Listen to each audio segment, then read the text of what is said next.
All right, we're back again. Let's switch gears a little bit. You've recently become part of the spearhead for what's known as the People's Coalition campaign, if I'm correct. People's Campaign for Equality, Jobs and Justice. People's Campaign for Equality, Jobs and Justice. Tell us a little bit about that, because some have heard about it, some have been to the meetings, but most haven't. So give us a little background on that. The People's Campaign for Equality, Jobs and Justice. Well, as you know, May 1st is International Workers' Day. And for some time now, the Bermuda Trade Union Congress has been trying to do something significant on that day. And we haven't been really successful. So what we do this year, we will join together with some community representatives and rally around some core issues. And those are equality in Bermuda, jobs in Bermuda, and injustices that individuals face. So from there, that was the genesis of the People's Campaign for Equality, Jobs and Justice. What we said, in order to galvanize people come out on a rally on May 1st, a march and rally on May 1st, what we need to do is get into the community, speak with individuals, and then hear the issues firsthand. Once we hear the issues, what we're going to do is compile a People's Manifesto that will contain the people's expectations, right, for how they want the country to be governed. So this manifesto will be presented to both the Premier and the Leader of the Opposition, because they equally have a responsibility. They have equal responsibility in terms of the governance of this country and the direction of the decision making. All right. What's been the? I have attended one event at Clearwater, and in my opinion, it was a resounding success in the sense that there was almost 200 persons there. People were energized. People were interactive. It was never a dull moment, and a lot of people voiced their concerns.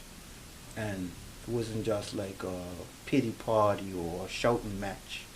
It was a genuine dialogue between the panel and the people, although the panel is the people, right? I didn't get to Francis Patton and I didn't get to T.M. Tatum. How were those meetings received in your opinion? All well received. Overwhelmingly positive feedback. I don't think this campaign is not one that is malicious. It's not pro-black. It's not pro-PLP. It's not pro-OBA. It's pro-people. It's not anti-anything. It's not anti-business. It's not anti-establishment. It's not anti-any racial group. This is truly a campaign that is focused on the people of this country. And for some time now, Bermudians are passive in nature. We haven't heard the voices of the people. There is no group advocating on behalf of the people. So we thought it was important for us as a group to hear the people's concerns. And then what we will relay is relay those concerns over to the government, and we will be the voice of the people. All right, so let me ask you this, sir. And I'm playing the devil's advocate here. You have a few more meetings. You have a march on Thursday. You compile this manifesto of concerns of the people. You present it to Honorable Craig Cannoner, one to Honorable Mark Bean. What's after that? So don't just think it's going to die. This is the genesis, the beginning of a new way forward. Let me repeat that. The beginning of a new way forward. So what we intend to do is, once we lay our expectations out, we hope to awaken the consciousness of the people of Bermuda, so that they are actively involved moving forward in the governance of their country. Meaning, when we see legislation passed or policies put on the table, we say to ourselves, is this legislation or these policies in alignment with the expectations of the people? Or the best interests of the people. The expectations or the best interests. If they're not, you will find us speaking up against them. If they are, in the best interest, you'll find us supporting them. What we want to do is not just hear from the panel up there, but the people should be speaking up against these particular issues, because this is what they face is huge amount of injustices in Bermuda. What we want to do is set a vision so that we can work from now until that vision is achieved to get there. All right, let me ask you this here. Once again, I'm going to be as objective as possible. We live in a society where, for lack of a better term, we're very divided, not just along race, but now creeping along class lines, because you have some black Bolivians who have become extremely wealthy over the last 20 years, so they now do not see themselves as part of the ordinary people or the workers or the labor, right? And some policies now benefit them economically. Because if a policy is put in place, somebody's benefiting economically out of this. It's never a policy by any government put in place that everybody's suffering. Somebody's getting paid, not they say under the table, but somebody's benefiting, right? One of the concerns of the people obviously is unemployment, no access to universal health care, and lack of education opportunities for tertiary education. Now, the question some would ask, well, okay, this new campaign is coming along. I'm just pretending to be the arbitrary person. How are they going to force the OBA or whoever the PLP tomorrow? How are they going to force the government of the day to provide jobs for, not necessarily government jobs, but provide an environment that every Bermudian has universal health care, and every Bermudian who is able and willing has employment? Because now you're going to get into having to either tweak immigration policies or radically change immigration policies, and you also have to get into massive alterations of medical care costs. So how do you, as a body, propose that Plan B is going to be implemented? Okay, from the beginning you have to understand that this is not going to happen overnight. This is going to take a change to the way we currently operate, a cultural change, a change in the system we currently operate in. And this is not something that's going to happen overnight. This is going to take consistent hard work to achieve. What we're going to say is, we believe that everybody should receive, will have access to healthcare. Then we have conversations on collectively,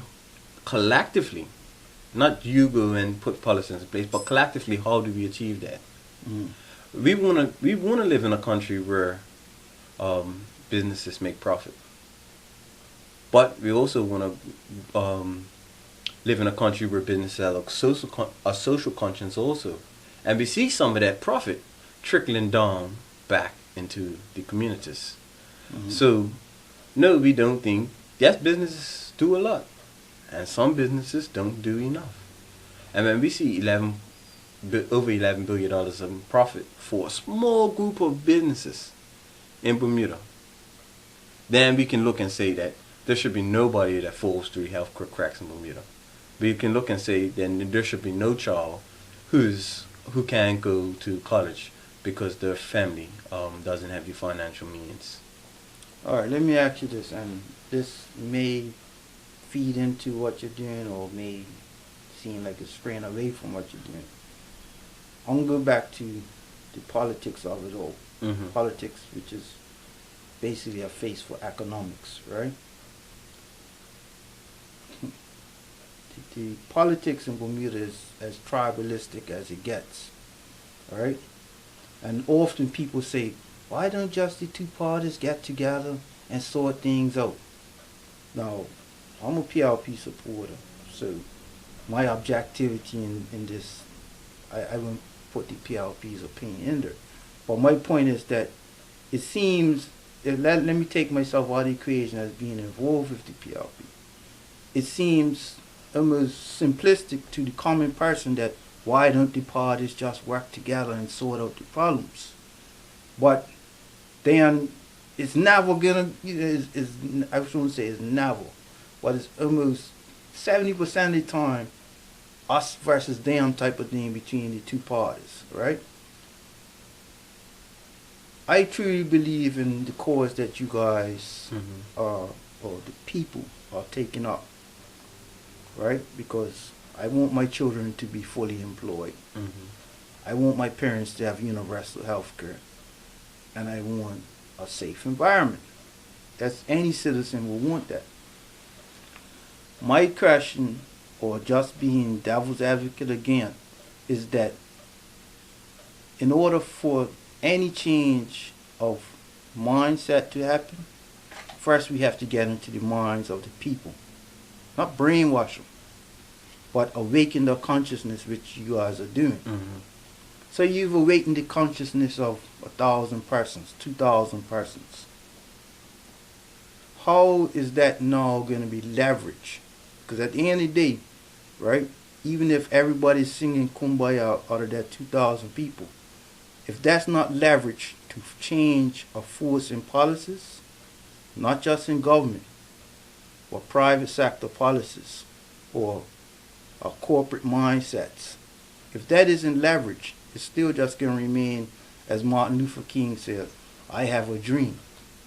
So the question is not necessarily how far is the campaign willing to go, but is the campaign willing to go not in violence or island-wide shutdown or any of that. What mechanism does the public that's looking at you now, what mechanism that are you proposing to inspire the people to say, let's get behind this campaign? We have to look at it and say, let me go to your first point, the parties not getting, the two political parties not getting along. They would get along if they put the people first. The people is not being put first. Bickering in the House of Assembly doesn't help solve any issues that the people are facing. So once the parties put the people first, you will find that they will get along to provide solutions to a lot of problems that we are facing. That's first and foremost. Number two, yes, conscience is now being awakened. How do we leverage that? Well, we say to ourselves, okay, once you're elected into government, the normal practice is people don't really get involved in politics as much until the next election. What we want people to do is be actively involved in the decision making, right? From now until the next election, which means MPs should have increased number of phone calls of concerned constituents when bills and things are proposed. If we change the way how we operate as a people in terms of we have a problem, we know that our MP is our representative, and our representative, who is the MP, knows that he is accountable to the people, then we will see things change. It has to take, it's a long-term process, but it has to take one step at a time. In addition to how long are we willing to fight until the end, sir. Until we achieve our goal. You, a little bit older than me, you don't have as much years as fighting you as I do in me. But fighting when you were sleeping. So when you were fighting when I was sleeping, once you go to sleep, I'll still be fighting. And hopefully the next generation takes on the same mind frame in terms of let's work towards something as long as it's towards this particular set of goals. Let's work towards it as long as it takes to achieve those particular goals. All right, that's commendable. And let me take it even one step further. We have a growing proportion of young Bermudians who have been away to university, who have lived in quote unquote cosmopolitan societies. So they don't see the world as black and white as I may see it, right? And they don't want to hear, if they feel something is, oh, it's just about emotions, right? They want to see hard facts and figures as to how are you proposing. Don't just give me, sound bites. We create 2,000 jobs or we are for Bermudians. Show me hard facts and figures of how you're going to turn this ship around. Because one of the things that many felt were lacking, is lacking in the OBA, and some felt were lacking in the PLP, was that a lot of policies were put forward or are being put forward that aren't genuinely thought out. Example, SAGE Commission.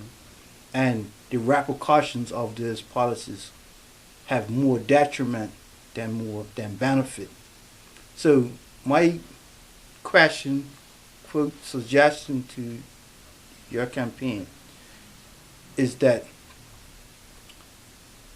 a lot of people want to see graphs, facts, figures, projections. So we can't just move off emotions anymore, that is pro or con something. We have to be more logistical in what we're doing, because when your children come along, my children come along, we're responsible for the next 20 years, even when I'm not here and Augustus takes me. I want to make sure that I've been part of something that put policies and plans in place for the future, right? I'm sure you want that for your children. So when we come back, I just want to wrap it up a little bit with maybe some of the proposals that